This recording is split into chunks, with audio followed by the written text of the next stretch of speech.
Howdy. Want to get one of these mugs? I don't blame you. I do too. Oh, I already have one. Let's talk about politics and religion.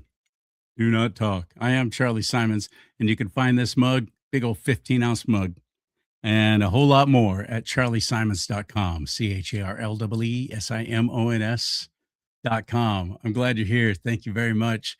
I'm a Californian through and through, born and raised, and been here most of my life. Lived outside of state a couple of times and came back.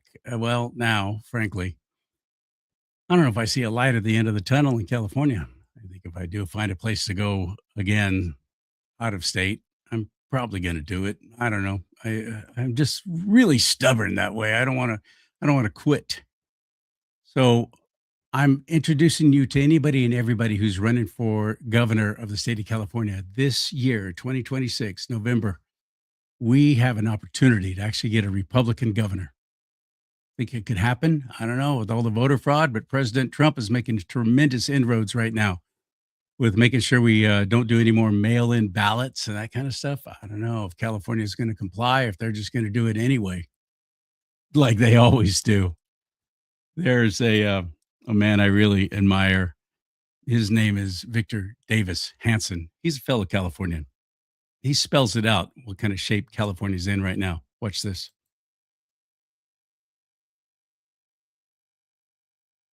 Segments of the Gavin Newsom is in a lot of trouble because California's nonpartisan state auditor just delivered a financial obituary for the world's fifth largest economy. $76.5 billion gone, vanished into a labyrinth of fraud, waste, mismanagement, and incompetence so vast that it makes Minnesota's systematic looting look like amateur hour at a county fair. The audit released December 11th places 8 state agencies on a high-risk designation, double the number when Gavin Newsom took office. And the breakdown reads like a criminal indictment disguised as bureaucratic assessment. $32 billion paid to unemployment fraudsters during the pandemic. $24 billion in homelessness spending that the state cannot track or account for, even as tent encampments metastasize across every major city. $18 billion consumed by a high-speed rail project that after 17 years has yet to lay a single operational mile of track. $2.5 billion in annual exposure from improper food stamp payments. $650 million wasted on a scrapped emergency services upgrade that never functioned. And this represents merely the documented losses that auditors could quantify. The full scope of the catastrophe likely extends far beyond what any audit could capture. Representative Kevin Kiley stood on the House floor and stated what California's own audit confirms. California is the fraud capital of America. Not hyperbole, not partisan exaggeration, a mathematical certainty derived from the state's own accounting. The number of agencies designated as high risk for waste, fraud, abuse, or mismanagement has doubled under Newsom's tenure. 8 separate agencies now carry this designation, meaning they exhibit serious fiscal pathologies and have failed to implement adequate corrective actions despite repeated warnings. The Employment Development Department that dispensed $32 billion to fraudsters, the Department of Social Services overseeing CalFresh benefits, hemorrhaging billions in improper payments, the Department of Finance that lost track of $24 billion in homelessness funds, the California High-Speed Rail Authority burning through $18 billion with nothing to show but environment. Gavin Newsom is in a lot of trouble because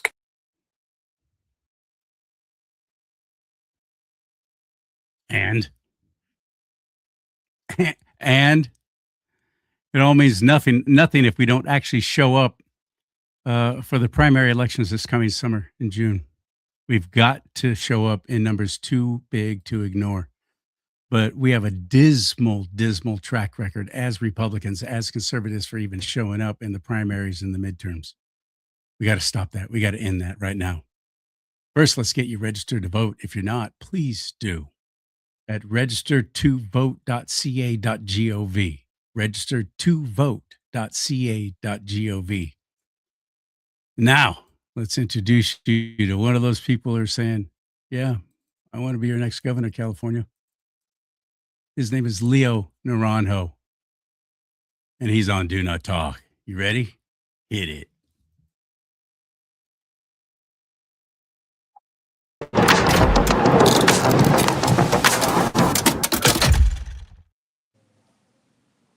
Welcome back, brother Leo.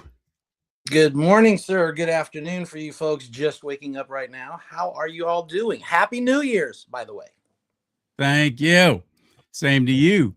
So, there's the mess you would inherit if come this June, we actually put you through the primaries to the main election in November. Where do you even start? Wow, that's a hell of a report given by the individual you just highlighted here, and Kevin Kiley's acceptance of what it is. Let me first say this for you and your listeners out there in the YouTube world, Rumble world, and in the internet world. What you are seeing started long before these reports even started being adopted. I joined the military out of high school in 1980. When I was in my first assignment overseas, in our own newspaper, Stars and Stripes, that publication they gave troops in Germany, announced a news story that the easiest states to acquire welfare in and welfare benefits was New York, duh, and California. 40 years ago. It hasn't changed since. And I wanted to highlight on your show today because, we've seen the reports of Mr. Waltz and his fiasco down there in Minnesota. Hell, if you wanted to start digging into fraud, you ought to look into Illinois because they basically allowed a corrupt mayor to run roughshod over her two communities that she managed to fandangle herself into. That's the Tiffany Henyard story that has a lot of popularity online. That was a fiasco in the making. And how does somebody that roguish get away with absconding with so much taxpayer money at her level as a mayor and as basically a county supervisor? Well, you had to have big people above her knowing about it and either ignoring it or protecting it because they're getting their portion of the pie. So Waltz is an embarrassment to the country and basically has uncorked the genie in the bottle of fraud throughout this nation. Now the focus is starting to direct itself to California. And let me start off with the topics that your gentleman there announced. The Department of Health and Human Services. In California, they run and they oversee the Department of Human Assistance. And I'm going to take Sacramento, California, as my home base where I used to work in the welfare department as well. My tenure there for 11 years started about 2006. Food stamp program. That's what they called it back then. But that word was a little embarrassing, so they renamed it SNAP, the Supplemental Nutritionist Assistance Program, for some goofy reason. We dealt with GA Cash Aid, which was the county-funded program to give cash to those individuals unable to work for up to 90 days. CalWorks was something that was provided to those families with children or pregnant females about to have children.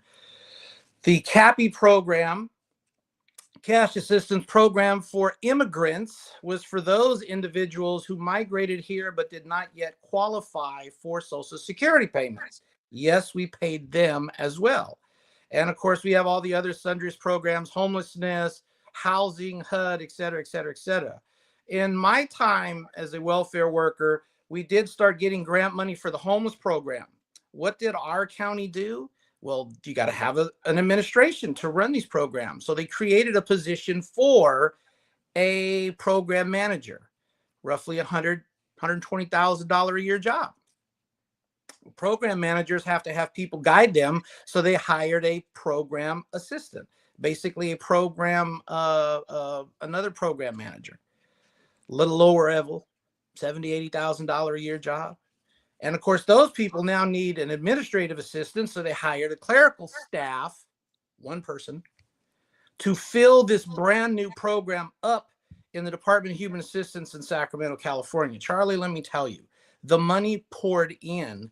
That job for the program manager was created because he was booted out of a previous job, needed somewhere to land, and they created a spot for him. That's that program. You start talking about the food stamp program. I noticed he highlighted the billions of dollars in that. Let me tell you how that worked out, because I drew all kinds of heat in my resistance to the food stamp program. I coined it the program of yes. You could never not be qualified unless you were an abject idiot, literally. And so in order to get on the food stamp program, that's a federal program that has certain guidelines. It doesn't matter if you have $12 million in the bank. Doesn't matter if you rolled up to a welfare office in a brand spanking new Rolls Royce. How much money were you making was the qualifier. And at that time, if you made under $2,400 a month, rounded up, you did not qualify. Well, you did qualify for the program for one person. Roughly, you get about $250 of food stamps. The farther up you got to that ceiling, the less you received in food stamps. The farther away you got from that ceiling, the more you received of food stamps. Very easy, sliding scale, numbers, plus and minus. You could be $1 over and be disqualified. And if that was the case, we had to find how to qualify you. The program wasn't intent on helping you, even though that's its purpose. The program wasn't intent on putting money in your pocket to buy staple food items for your families, although that is the purpose. The program was basically ran under this guise. We want you in it. I don't care if you got $500 a month. The largest amount I've ever seen paid out was close to $1,000. And when I rolled that family over for fraud, they just gave up the stamp that said cut my benefits. They got caught by me. The program I've seen as low as $5 a month, which really pissed people off, sitting half a day just to get told they're only getting $5 a month. It doesn't matter how much we paid the individual. What mattered was that the county charged the workers time towards administering the program. There's where the money starts to get swindled. So I might have most of my day out of an 8-hour day paying and dealing with customers and clients, as we call them, for the Cash Aid County program, but my management staff mandated my coworkers and myself to target our time towards the food stamp program so that we could charge the feds and be reimbursed as a county. Oh my God, Leo, that's horrible in the department. No, it gets better, because the county then rolls those reporting dollars over to county council. And what do they look at? How much money have we not spent from our general funding by taking the administrative money cost that we can siphon off, putting it into the county coffers where they can pay it off, and now they have all the excess equivalent that they can use for their own programs or bonuses or jobs or the creation of new programs to help out at federal taxpayer expense. That's just a small tip of that iceberg. Once we started having the problems with the first term of Trump, the money in food stamps started to get a little squishy. So they moved the priority. Now you no longer time studied your work off, as they call it, against the food stamp program. Now you push it off against the Medi-Cal program. You can see one Medi-Cal client all month long. 80% of your time was going to be devoted to Medi-Cal for administrative costs to charge off against the feds. That's how we puff up money within the welfare system. Now that both of those programs are being gutted, more or less financially strangled, now that the CalWorks program is kind of being financially retooled, the money is kind of dried up now. We no longer have the COVID influx. So what's happening is there's a restructuring of the welfare system in Sacramento, California. And the main office downtown on 28th Street, where I used to work, is now being closed under the guise of we can't afford the contract, we can't afford the repairs, it's an old building, time to move and disperse the staff. That's which building? 28th Street. No, I know. What is it though? Sacramento, California, Department of Human Assistance. It's basically the main welfare office in Sacramento. Closing. Because they can't get the funding that they've been siphoning off of the programs. But yet the checks are still going out. The benefits are still being put on that debit card and all that kind of stuff. That's still happening. remember, these are, and I'm just going to use the food stamp program as a prime example because that's the one that's exceptional. That's the federal rules. No matter what, no matter where you go up and down the state, it's the same basic concept. It's federal rules. Now, how the counties administer these rules is up to the individual counties. If you are using those monies to enhance your county coffers, you'll be very lenient in passing the rules. But I've seen, and I do know of a couple of counties who basically do not want that clientele in their county, welfare clients particularly. And so they're very stringent on the rules, and they're a little bit hardballish when they impose them. Same concept. You can only move the ball so far, but it's a matter of how loose you want to play the ball. Let me give you an example of what I mean by loose. There are approximately 4,000 employees in the welfare system in Sacramento, California, who work the programs. And they work CalWorks, they work Child Protective Services, they work welfare, CalWorks. All of them getting about $60,000, $70,000, $75,000 a year. Well, we're all combined. You have various Don't forget all levels the benefits too, and the and health. benefits. Yep, I was there. Retirement. I was a union rep. So you figure 4,000 employees throughout the county dealing with the welfare services here in Sacramento only, just using that as a template. I'm one person. My focus at that time was cash aid assistance and food stamps. One guy, keep that in mind. Our basic caseload at that time frame was 22 to 2,500 clients per worker. So that means I was responsible for almost 2,500 people in the Sacramento region assigned to me.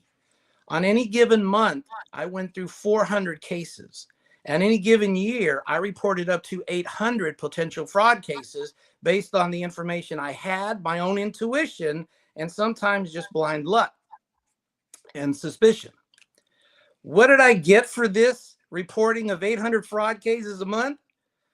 Threatened with termination, threatened with write-up, announced that I couldn't do my job if I'm doing so many fraud cases reporting them. The actual investigators told me I was overwhelming them with work. I needed to slow down. The closest person to my numbers was my coworker, and he averaged per year about 200 cases of fraud a year. But that's 2 people out of 4,000 employees. Combined, the other 3,900 and some odd number of employees fielded a total of less than 100 cases of fraud a year. That wasn't by lack of the workers doing stuff or compelling them to do their work. That was the management oversight emphasis of, we're not worried about fraud. Somebody else will catch it. Your job is to get them into the program and don't worry about what happens afterwards. Wow. Wow. It is a shot, and it goes up to county council, city council. They're aware of it. County council, they're aware of it. Who did they remove in the executive branch in Sacramento from one of the positions for various reasons? And they reinstilled as the county executive Ann Richards. And what was she? Former head of the Department of Human Assistance, the welfare boss, the director. They knew exactly what they did when they instilled her into that position because she knew what was going on. They knew what was going on. Everybody wants to say, oh, I didn't know. Garbage, Charlie. They damn well know. Everybody knows all up the way in the food chain. But everybody's acceptable to it. And the problem is when you report it, they don't acknowledge you as the worker. Good job, Leo, or good job, Sally, or good job, Bobby. You did a wonderful job snipping off fraud. No, they'll threaten you with termination of not doing your job because you're reporting what they don't want to know about. It costs them money when you kill cases. They can't get paid to administer the caseload. I might have saved thousands in my activities, but I've cost the county millions in administration fees. So what do you think you're going to get for that? You're going to get slammed and reappropriated in your direction of thinking. I didn't yield on that, which is why I eventually joined the union. I didn't time study the programs I didn't work in fully. And I did it correctly after a few fights and a few teeth pulling moments. They basically said, you do what you do. Everybody else, however, will time study what we tell them to do. And that's how that worked. So this tip of the iceberg frog in Minnesota, when you start uncovering it here in California, you know, that one of our counterparts here running for office has made a bold statement, made a bold projection with the new controller running, or the guy that wants to be comptroller running. And let me tell you, you want to start fixing this, fixing the program. The program's nothing wrong with the program. It is as it is. It's wrong with the people running it. And unless you're prepared to start taking these directors and removing them and charging them, nothing's going to get fixed. Unless you start looking at these local governments that are knowing about this nonsense, nothing's going to get fixed. And I've said this the whole time during my campaign, sir. I'm not here for platitudes. I'm here to make fixes. I'm well aware of what's going on inside the welfare system. I was there for 11 years as a worker and as a union rep. People on the outside making noise, that's exactly what you're doing, because you're getting information from people who say, here are the number crunches, but they've never worked a program to really know what the number crunches are doing. Prime example, CPS. It took years before two young ladies finally broke camp at the Sacramento office here at Watt Avenue and Auburn Boulevard. And it was reported highly in the news. CPS lost two of their children because they escaped the facility. One got killed in a car crash. What was the net result? Even though years of complaints were made, they reassigned, if not fired, the program director there. Took the death of a child to figure out there was a problem? Wow. That's standard practice in the Department of Human Assistance. That's not nothing new. Everybody's shocked. Everybody that's looking around right now seeing these reports, I'm shocked at what's going on. That's because you're not aware of what's happening. You're not clued into the program because you don't work the program. And it's not a shock to people like me because this was an everyday thing, but it's been going on for decades, to the degree that Sacramento County that I'm highlighting, there's one county. There's 58 in this state. So you start ratcheting up the numbers and you see how prevalent it is. This is all about padding the ballot box. I'm convinced of that. After the catastrophic collapse of real estate market and so on in 2007, 2008, and you would have been in that capacity, you would have been in that job. I remember Obama, as soon as he took office, started putting out a public service announcement campaign, which, by the way, it wasn't free. That we were paying for that too. Encouraging everybody to sign up for food stamps, or at the time they hadn't even started calling it SNAP. Still, it was they had changed the name to EBT. EBT. Well, that's the card. Yeah, they took away the paper stamps and they created this little card. Oh, I'll tell you stories about that too in a minute. I'll bet you will, and I want to hear them. But I'll never forget Obama started doing this nationwide campaign about, well, you won't know unless you apply if you can qualify for help. Yes. You can qualify for help, even if you think you don't. Go ahead and still try. And I thought at the time, this is just creating a dependent society that's always going to side with whoever's going to keep the freebies coming. And unfortunately, I was right. It has created just a huge preponderance of. You were half right. Okay. What's the Here's other the half? eye opener. You were half right. Remember that time frame that you just declared, that you just highlighted. Everybody wants to find out if they're on food stamps. We want you to apply to find out. So, and I get where you're going on how you felt that program was. We're trying to establish dependency. We're trying to get people locked into a program to endlessly say, demos good, food good, vote for demos. No, Yeah. that's not even it. Nobody cared about those people qualifying. Remember, this is the shuffle game. Think of the three shell shuffle game. The concept of that time frame was for you to apply. Doesn't matter if you qualified. I've had 90-year-olds show up, 80-year-olds show up. I'm here to apply for food stamp. Sir, ma'am, are you on Social Security? Yes. So this is what I did as a worker. And I did this not because I was lazy and I didn't want to do my job. I did this because I'm seeing people come into the office, spending half a day to set up the appointment, coming back 3 or 4 days later to spend another half a day to see me, knowing that they're going to have to spend the next 2 hours filling out paperwork. And I already know what's going to happen. You're going to be rejected. Well, why? I haven't even done anything yet. The first question I asked you was, are you on Social Security? Yes. How much are you making? $2,800 a month. you're disqualified right off the bat. This is the option that I gave to people, and my coworkers kind of jokingly called it the fast track. Here's how you do an intake with a client. Go see Naranjo. What did Naranjo do? Here were my options to the clients. I never told people. I asked them, how do you want me to spend your time? Option number one, if you're drawing the amount that I can see with the documents you give me that are going to automatically preclude you from the program, sign and date in these indicated areas. I'll do the rest. You can have a nice day because you're going to be disqualified. If, however, you would like to impress your rights to go through the full routine, or if I think that my math might be close to the line, let's find out. We'll go through the full 1 hour, 1.5 hour process. And then we'll find out in the end of the day. 95% of the time I was correct. For those that instilled their rights, they were not as pissed off as other people because at least they tried, and I mathed it out, showed them everything that they either qualified or didn't qualify. They were very appreciative that I didn't waste their time. As a worker, I've only had in the course of my 11 years, one write-up against me, and that was coached by a supervisor who couldn't stand my guts. But I have seen workers who wasted people's time, and literally we had to call the sheriffs down to pry off the client from the worker because they were accused of being an a-hole and wasting their day.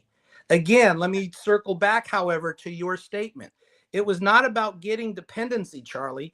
What it was Obama was pushing for everybody to go to the welfare offices. You have to apply to see if you qualify. First off, get that out of your mind. Look at what is said and look also at what is not said. You have to apply. Boom. I get paid to take your application. I get paid to process your application. Doesn't matter if you get on the benefit program or not. I'm paid to push the paperwork. That's what they were doing. Because now I can charge off against the federal food stamp program. I'm processing the applications. Again, when they looked to see what I was doing, on average, we were pushing through 10 to 12, about 10 people a day for intake processes. Well, Leo, how are you getting done in 2 hours? Because I'm already looking at the paperwork of the people that I have to see in the course of my day. These folks are automatically going to be disqualified. Why would I want to shaft them and screw their day over? No. You have to do the paperwork. I get paid to do the intake. Then I get paid to manage the case if you qualify. That's where the catch was. Everybody's focused on them getting in the program, but nobody's noticing what you're being paid for to process the paperwork. That's the administration cost that kept going upwards. That's what Obama was pushing. And kept growing. And kept growing. Hiring more and more people to add to that 4,000 workforce. And you get paid for every application for every program that you apply for. A nice little gift to California, wasn't it? California loved it. We had a huge benefit down there. Heck, we even got a decent contract, 2% pay raise the county finally figured out they could afford. But you're giving your employees 2%. Your management is because, and remember, this is how this works out. Everybody wants to criticize the union, and Leo, you were in the union. Yeah, I wore 3 hats at the same time in the union. Chief Stewart, where I represented 1/4 of all employees in Sacramento County. Governing board member, where I helped negotiate contracts and differences of working conditions, and the safety officer for all 4,000 employees countywide. All 3 hats at the same time. So when we worked our contracts, nobody noticed that the supervisors never complained what the employees were arguing for.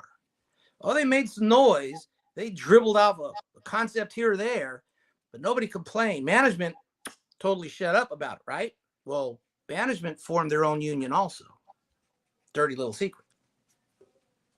Employees are there fighting with the county, and we think that we're doing great because we got our members 3%, which was the best we were ever going to get from the county coffers. Oh, Leo, you're killing us. No. The people that do the work are barely getting 3%. Here's where the automatics come in. What is the automatic separation between an employee and a supervisor? 5% cushion. If I get a 3% raise, I'm now closing that cushion. So the supervisors have to get their automatic differential to keep us 10 to 15% separate. Interesting. From management, well, they have to have a 20% gap. So whatever the supervisors get, they have to have that differential pushed back out again. That's how the raise scales started to work for the employees going up. That's insane. Obviously, a business couldn't stay in business with those kind of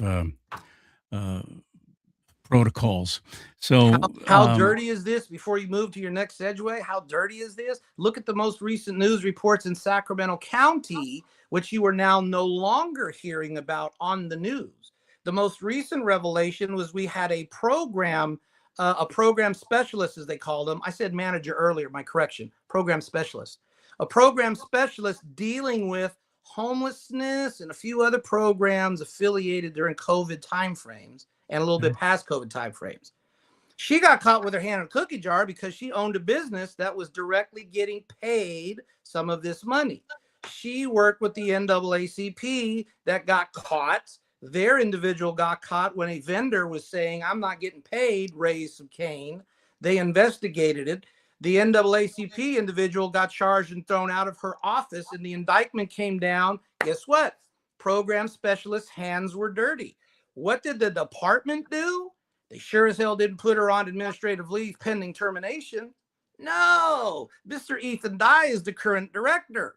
His hand-picked program specialist was that young lady that made it into the news that was under indictment and charges. She got protected. She's still employed, and that has disappeared from the media outlets. But let me remind those people in the Department of Human Assistance watching this video, my freaking mind is long in remembrance.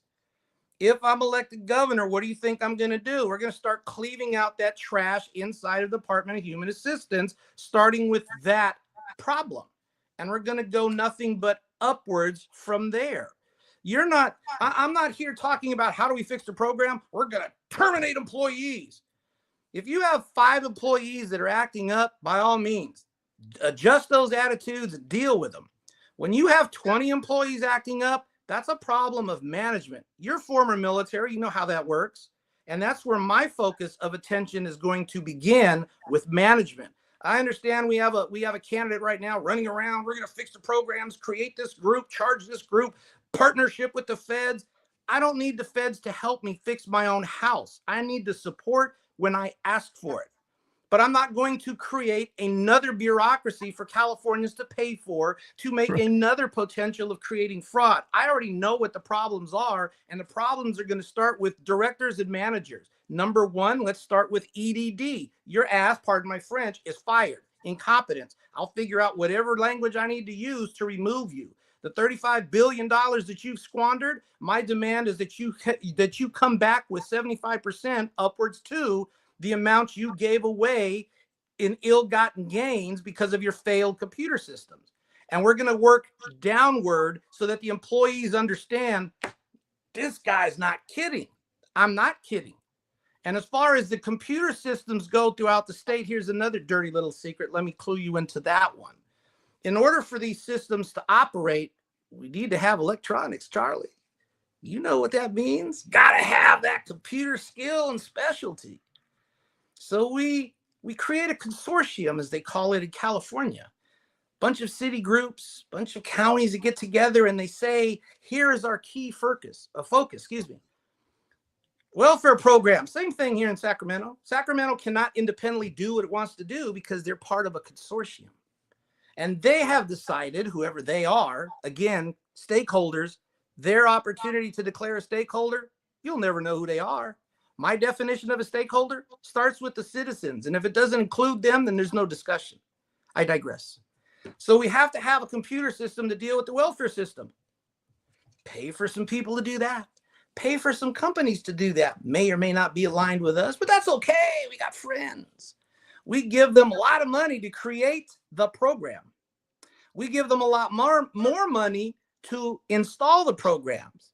And we might have to give them additional money to pay for the computers to hold the programs. Now you have your program. Yay! Millions of dollars have flowed and passed hands. Mr. Simons, there's a problem. There's a glitch in the program. There's a glitch. Well, we have to fix it, right? Have to have an update. Well, guess what that is? Your computer costs you, I'm just going to use some fast numbers for the example. Your computer costs you $100 to put on your desk. $100 for the brand new program and $50 make up whatever excuse you want to do. So you've now rounded out the total cost to get you up and running as a worker, $250. But your program doesn't work. We have to go back to the vendor. And what are they going to do? Give you an update. And how much is that going to cost you? Pick the figure they want to charge, because you have to have it. 10,000, a million. How many units do you have? Oh, that's at least $3 million upgrade cost. Now Charlie Simons' computer is running great, except Leo Naranjo's in another county has failed because your update screwed up my system. Repeat, rinse, and continue. Wow. Wow. Do you think I was a well-liked individual in my county? Hell no. But I'll tell you this, I had a lieutenant from the investigating division that wanted to know how I popped an individual in the fastest investigation of a client who was caught and charged with the following: welfare fraud, Medi-Cal fraud, Social Security fraud, Medicare fraud, ID theft. What happened? How did you do that, Leo? Because my policy was, if I didn't know where you were, if your mail came back to my office and my desk, that means I lost track of you or you lost track of me. Naranjo's policy to find you was to terminate your case that month. If you're around, you'll be back and I'll restore you. But if you're not, I caught you. What did the county say? That's not the right process, Mr. Naranjo. You're in violation. Well, no, actually, I'm not. I'm going according to the regulations, if you want to get argumentative with me. And so this gentleman came back, and for the next 2.5 months, the supervisor and the gentleman in question damn near bent me and broke me to force open that case. Meanwhile, my hesitancy of doing it was because 2 different investigators could not verify his identification. And I was finally ordered by the investigators not to do anything unless it was in person, because all the electronic ID was failed. What happened? This gentleman's brother died in Texas many years ago, and he assumed his ID so well that nobody could identify who he was versus his dead brother. And that's how he got all into the programs. And guess what? The biggest protection that ever gave him was, I'm homeless. Once you say that, that's like the golden ticket of nobody touches you. I'm homeless. Well, when you walk into my office with iron press clothes, telling me you're homeless, that immediately popped an investigation request for me, because you're living somewhere. And my catch rate, Charlie, I might have rolled over 400 or 500 cases a year. And I rolled over at least 200 a month in my own caseload per month. My catch load, well, Leo, you're bragging about all these people you caught. You just flew off the cuff. No, intuition, experience, and the information I had netted me a catch rate of 75 to 85% successfully nailed. That means you lost benefits, suspended from benefits, reduced benefits, sanctioned from benefits, or your case was terminated, up to and including at times incarceration because of the follow-on law enforcement activity that generated from what I reported. In the meantime, you had all these people at the top saying, no, we don't want to get people off the program. We want more on. Oh, they were doing everything possible to get me fired for every excuse they possibly could. Yep. Up to and including breach of confidentiality laws. Oh, let me tell you about that. You've got a gentleman right now that I've fired off the cease and desist about, hot on this program now, got the controller behind him. And Mr. Benny, Mr. Benny, the podcaster, is coming into this. Let me caution people on your show again. Mr. Hilton by name is a citizen, evidently, who is making a website for you to report what is going on in your state agencies of fraud, waste, and abuse. Let me clarify my position. Leo Naranjo IV, candidate for governor, always wants you to report fraud, waste, and abuse. I'm not impeding that reporting. What I am telling you is do it correctly with the agency directives your program has in your agency.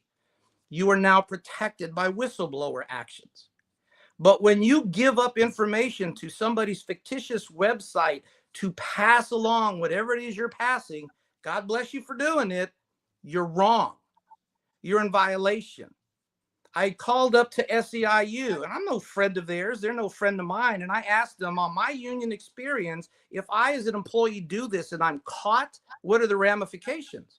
You're terminated, breach of confidentiality. The union will not support you. They'll help escort you out of the building safely. That's it.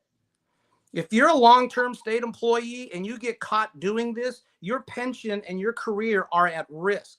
Mr. Hilton Company cannot give you whistle protection rights under his website. They cannot stop inquiries of where that information came from. You can't FOIA Mr. Hilton to find out what he knows and who's telling him. But you can be sued over it. You can be charged with defamation on some of your allegations. And I've tried to inform people, fraud reporting, yes, do it the right way. What he's doing is putting people at risk and jeopardizing their careers for theater. Yes, it's making a big splash. Yes, it's looking great and fantastic in the current atmosphere. But when the dust starts to settle, let me tell you, these people at the top are going to want to know who said what and what agency are they coming from. And you're going to have to give up that information to somebody. And as soon as you do, they're going to cut loose the HR people. The management folks are going to take advantage of it. And the termination wave is going to be repressive because the union cannot save you when you're charged with breach of confidentiality. Those are terminationable offenses, cut and dry. Keep playing with that monstrosity. You're going to find out the hard way what's getting ready to happen to you. And they'll use that as the guise of cutting the fraud, waste, and abuse by removing problem children. Nobody's here to hear you report fraud. You reporting fraud makes you the target, not the fraud. And that's what people don't understand when they start tackling this monstrosity. Nobody praises you for what you did. They complain about you reporting it, which means now as a manager, I have to work, generate more paperwork. Ugh, let me just get rid of you. You've been subpar, Charlie, in your productivity, and you copped an attitude today, so we're going to have to, well, let you go. You're not the right fit. You've heard it before.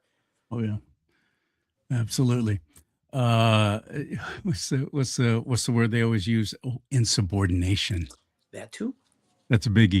Insubordination, isn't it? Yeah. How do you decide who's being insubordinate? Well, he looked at me sideways. Really? It's true though. These people have worked. They got their little government jobs. They got their little parking places. They got their little badges that get them access to buildings, and so they're impotent. And they're not going to do anything to jeopardize that or to rock the boat. So just keep passing them through. Think of what you just said. They have badges to get into their state agencies. And this is what I'm saying. When you start leaking this type of information to an unfiltered, unchecked, unregulated website that was created by that particular candidate, who's monitoring? What kind of access are you giving? And what kind of information are you passing? You could be charged with hacking state system. You could be charged with facilitating the fraud and then having to pay for it. There's all kinds of possibilities that the state agencies can turn around if this becomes too politically embarrassing, and they can start removing employees with bills and jeopardizing the payments for your public sector union employee pension.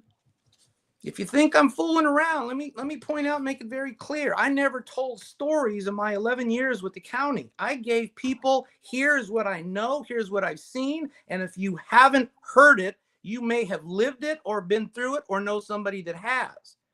And I was very direct with my clients. When the door shut with them and I, it got real.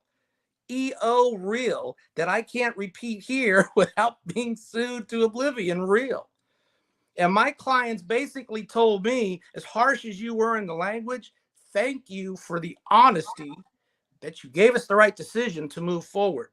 I was never a person that said fraud, waste, and abuse is an okay thing or acceptable. I tried to combat it every chance that I got. literally by myself. I ran their phone operations center for a year, volunteered to do it no less, because nobody wanted the job.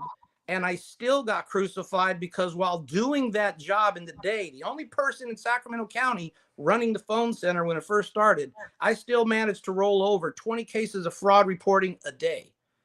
And I got crucified for it. This is insane.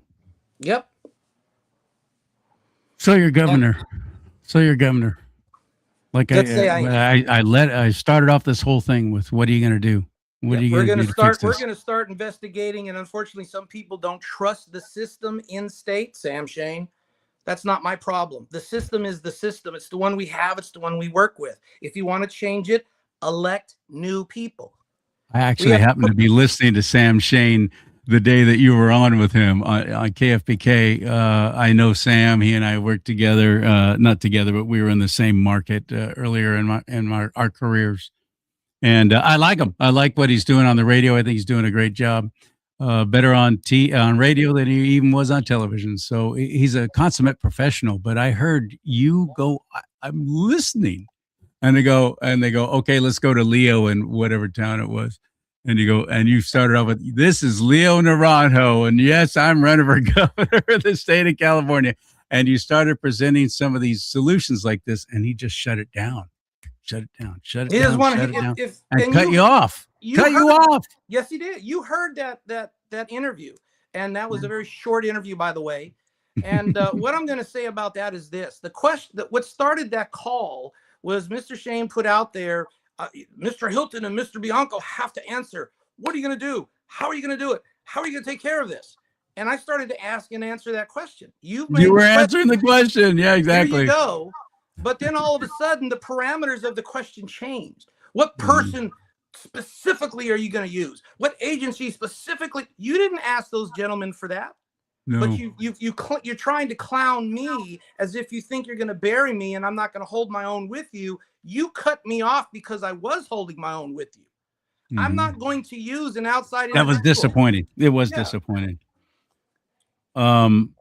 So, okay, back to it though. Back to it. Now, once again, what do you do? What would your governor now, where do you start? First thing we're going to do is we're going to instill into agencies that there's a new, quote unquote, using the pun, there's a new sheriff in town with a new mentality and a new directive.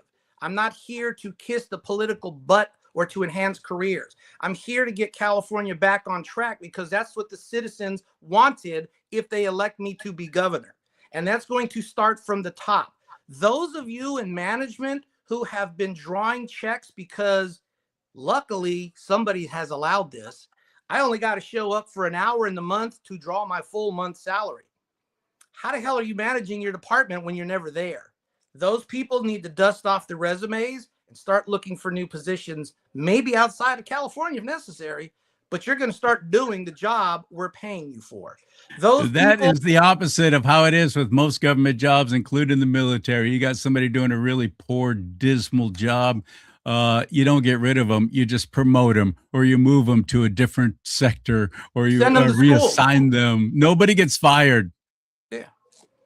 Nobody. It's going to happen here because here's what I tell people, especially at the lower ranks. You're in a union? Call your rep because it's going to be that type of conversation. I'm not joking. I'm serious. We can, my position with the unions is this: I will work with you. I'm not working for you. What does that mean? You're not going to call me up and say, Leo, you have to do this. No, that's not how that works. Leo, you have to do this because we gave you $50,000. You're contractually obligated.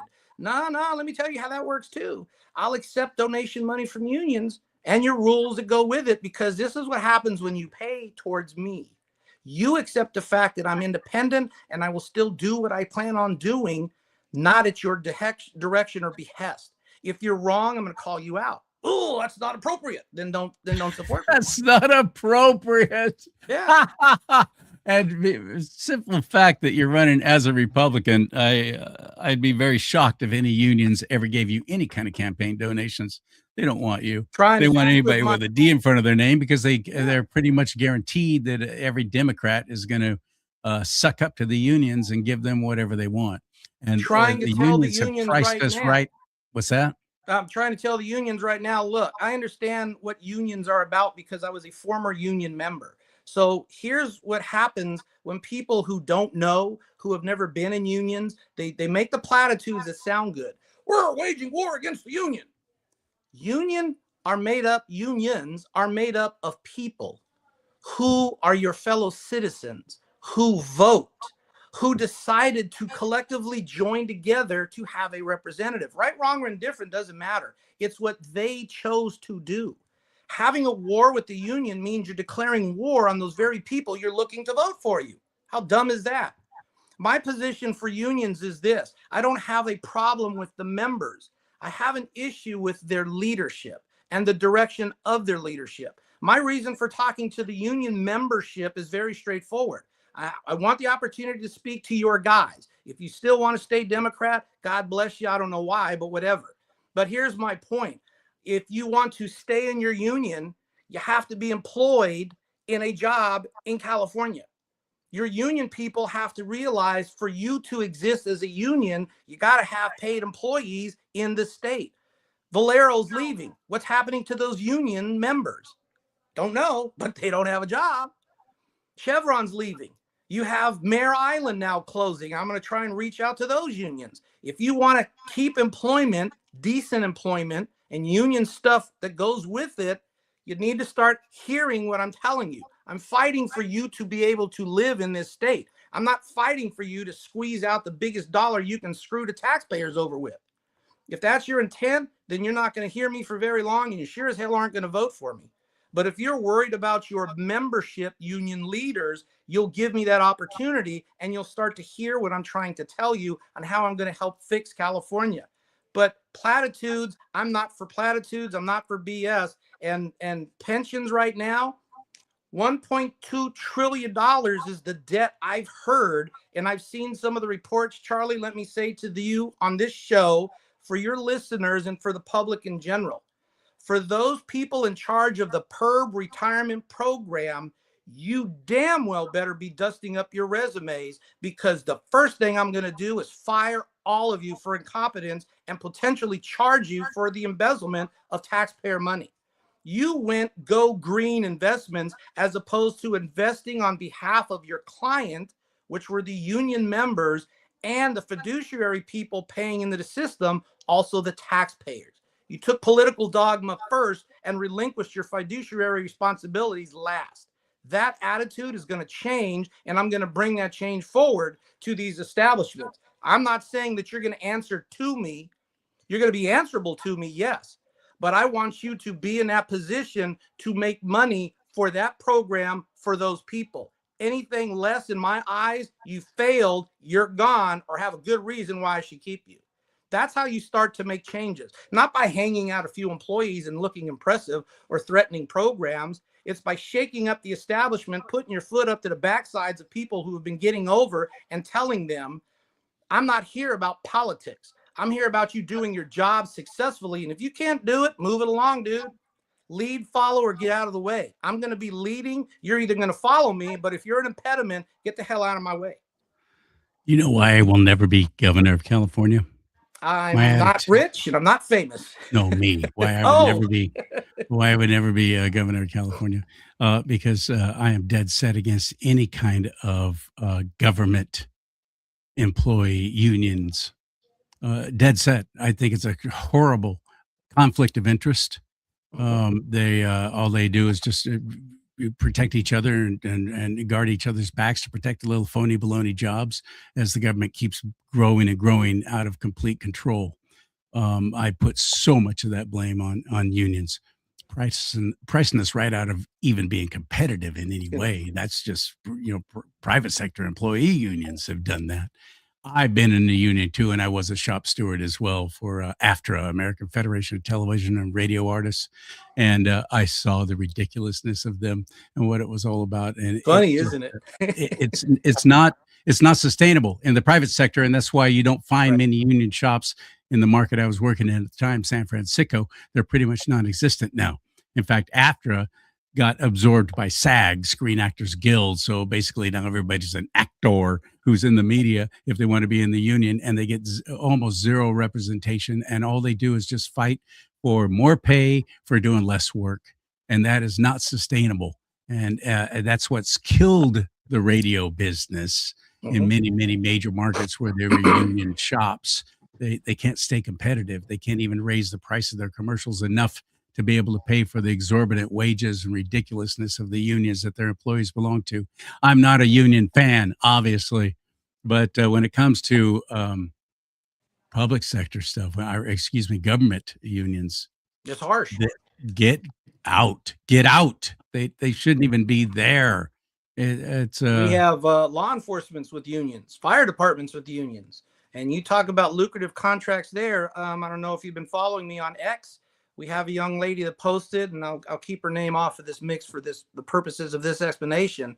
But her union member husband seemed to have gotten himself into a medical position to where now they're on the verge of losing their home and having to leave California.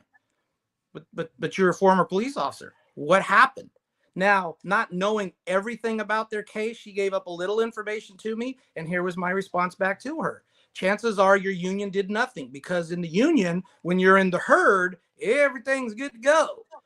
But the difference between real world humans and real world animal kingdom is this. In the animal kingdom, when you break a leg, you're somebody's lunch. The herd moves on. They're not about the union. You're done. You're on your own, dude. Same thing here. This individual got injured. What happened? The union didn't really come through for them. Takes their monies, takes their dues, represents the political party they may not agree with, which is why they can't live here anymore as a union member. I'm for people arguing through unions to get fair wages, benefits, and good working conditions, but I am not for unions taking it to the degree that you've destroyed the community that you live in that supports you. We have to bring it back to reality. That's the fight that I'm going to take to the unions. And some of them have already heard me, and they've already said, yeah, we're willing to talk to you. However, I said, there's no however. Your members are either going to be able to live here or they're not. That's what I'm bringing to you, is how to work that medium. And if you want to keep doing what you're doing, God bless you. Good luck. I'll read about you. I'm not here to try and twist your arm or anything like that. If reality doesn't forces you to understand, then you're never going to understand. But this young lady is in the problem now with the same issue. And it's the unions. And don't forget, unions, when they absorb each other, who loses a job, really? It's not the former union bosses. They're absorbed into the new union. Right. And what do the unions do? They represent the workers to squeeze you for 1 or 2%. But guess what? Most of your political money is going to the very party that's making it hard for you to pay your bills, your electric bills, your heating bills. Have you seen your heating bill this month? World? Oh my God. PG&E's all year, 6 increases every year. Forewarning, Public Utilities Commission, your happy asses are going to get sacked. Day 2 action by me directly. Oh, thank God. Speaking of union employees, though, those public utilities are all union people. And I wish you all the best. How do we get involved? How do we follow along with what you're doing? And I know there's that and so much more that's on your mind, and we can find out what your policies are and how you envision stopping the state from plummeting off a cliff at your website, right? My website is Naranjo, 4gov.com. You can look up the various things there to see where I'm at, what I'm standing on. Let me forewarn people out there right now, and Miss Julie Watts, wherever you are, let me ask you as well. I'm not worried about taking hard questions or continually follow-up questions. If you want to beat me up for 15 minutes or 2.5 hours, knock yourself out. I'm going to go toe-to-toe with you. Naranjo4gov.com is my website. You can find me on X, Leo Naranjo, IV. You can find me on LinkedIn. Information is there. If you have questions, you have answers, you want to host me and put my feet to the fire to a town hall, put it out there. I'm not afraid to deal with the public or to answer those questions, because at the end of the day, Charlie, it doesn't matter what I say, what any other candidate says. You, the voter, are going to decide ultimately where we go as a state. All the platitudes and the nonsense. If we actually show up, if we actually vote. Actually show up, yes. but let's not leave 51% of our electric on the table like we did in 2022. You have to show up. This is a once in a generational type opportunity we have to change California. This will not happen again for the Republican Party, in my opinion, in the next 20 years if this fails. We're not running against Newsom. We're running against the loser legacy he's leaving behind. And I've already informed some potential Democratic candidates. When I'm done arguing with my side and we're now on the same sheet of music, you're next. You're next. I love it. Naranjo, spelled Naranjo. Leo Naranjo, 4 GOV.com. Wow. All right, partner. Thanks for being on the show. I appreciate you very much. God bless you. Thank you very much, Charlie. You guys have a great afternoon. Absolutely. You too, buddy. There you go. Somebody else running for governor as a Republican. Wish him well. Get involved. Go to his website, find out what he has to say, see what you think of it, and share it with others. Share the show. Share the show with others. I lost Meta has deleted me entirely from their platform. I have no more Facebook pages, no more Instagram. It's all gone. So you sharing these shows and letting people know about them is a tremendous help, and I appreciate that very much. If there's one more thing I could encourage you to do too, is check out a website where I get all of my health supplements. I get my stuff for my body, stuff for the home. It's all in one place. It's all online. It's kind of like Amazon meets Costco. You buy in, you become a part of it, a part of the family, and you purchase these products, and we all help each other this way. It's all American-based, American-made, and that's incredibly important to me. They've been around over 30 years, too. You don't hear about them because they don't advertise. They do it through word of mouth, people like me. Somebody introduced me to their toothpaste when I'd had a crown, and the pain was getting really intense underneath. And of course, the dentist said, "Oh, you're going to need a root canal." Root canal over a crown? Oh boy, that doesn't sound good at all. A friend introduced me to this toothpaste from this company, which has got tea tree oil in it. Nobody really knew what was going on with tea tree oil at the time. I've been using it ever since. The pain's gone. I don't have every time I go to the dentist, it's always like, "Wow, you got great looking teeth." I know, it's my toothpaste. That's all it is. I'm telling you, it's the toothpaste. So join me. Look it up. Watch that little video on there from my friend Ron Lyons explaining how the whole thing works. And then become a part of it. Become a part of it and start utilizing and sharing these products and using them for yourself and for your family. And the website is freedomswitchusa.com/Lee. Lee is my middle name. That'll take you right to the page, and you'll get all you need to know right there. That's freedomswitchusa.com/Lee, Lee.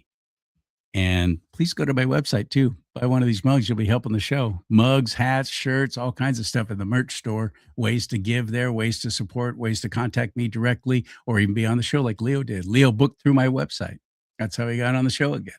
CharlieSimons.com, CharlieSimons.com. May God bless you and keep you. May God bless America. But most importantly, America, bless God